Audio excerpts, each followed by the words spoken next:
SUKKAH is undoubtedly one of the happiest, most joyous times of the year. See, we sit in a sukkah to commemorate the Ananei HaKavod, the clouds of glory that surrounded our forefathers as they traveled through the desert some 3,500 years ago. And this truly is a great source of joy, because there can really be no greater level of happiness than the feeling a small, innocent child has when sitting on his father's shoulders, knowing that his father is holding him tight, keeping him safe, and taking care of his every need.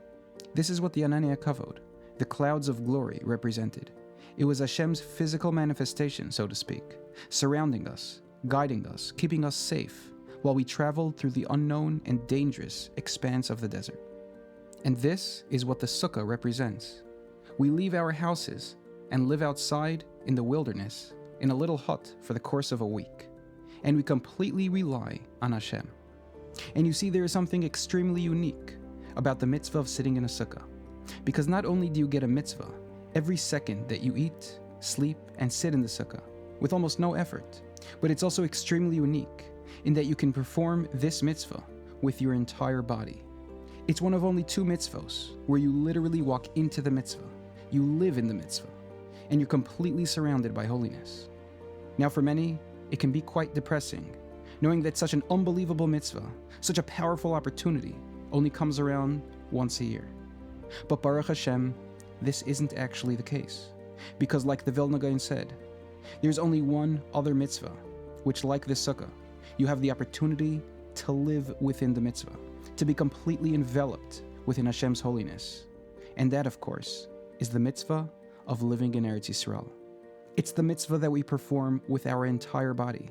It's the mitzvah that elevates all other mitzvos that we perform within it. It's the opportunity to be fully embraced and taken care of by our Father in heaven, just like we were embraced by the clouds of glory so many years ago. Now you see, there's a Gemara in Masechtas Avodah Zarah which states that the Goyim, the nations of the world, will complain to Hashem that it isn't fair that they lost the opportunity to have a share in the world to come, because after all, they weren't given the Torah.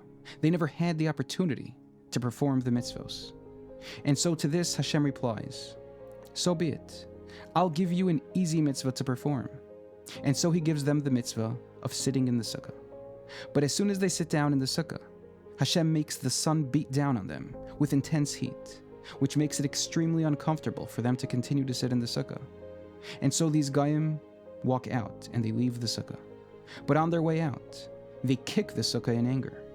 And so Hashem laughs at them, saying, see, you can't even perform the easy mitzvah of simply sitting in the sukkah. But of course the question here is, if it's uncomfortable to stay in the sukkah, then they are exempt, because even a Jew is patur from sitting in the sukkah if it's truly uncomfortable. So as Chazal tell us, the answer is not that they left the sukkah, but rather that they kicked the sukkah on their way out. Instead of praying to Hashem to provide some shade, they simply stormed out of the sukkah and even kicked it, proving that they truly had no real desire to fulfill the will of Hashem.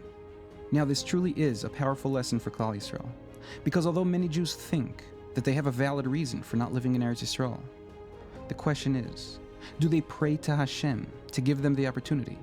Do they make the appropriate changes and preparations in their lives to be able to fulfill this great mitzvah? Or do they simply ignore it, kick it around a bit, and actually have no true desire to fulfill this extraordinary and holy mitzvah? And so I suggest that everyone should take a lesson from this Gemara in Masechtas Avodah Zarah. And don't be like the Goyim. Don't despise and ignore the mitzvahs of Hashem just because they might be inconvenient or challenging, and especially not a mitzvah of this magnitude, which is surely the very last step before the Geula. May we merit to see it, and may we merit to build the Beis HaMikdash with Hashem's help this very year.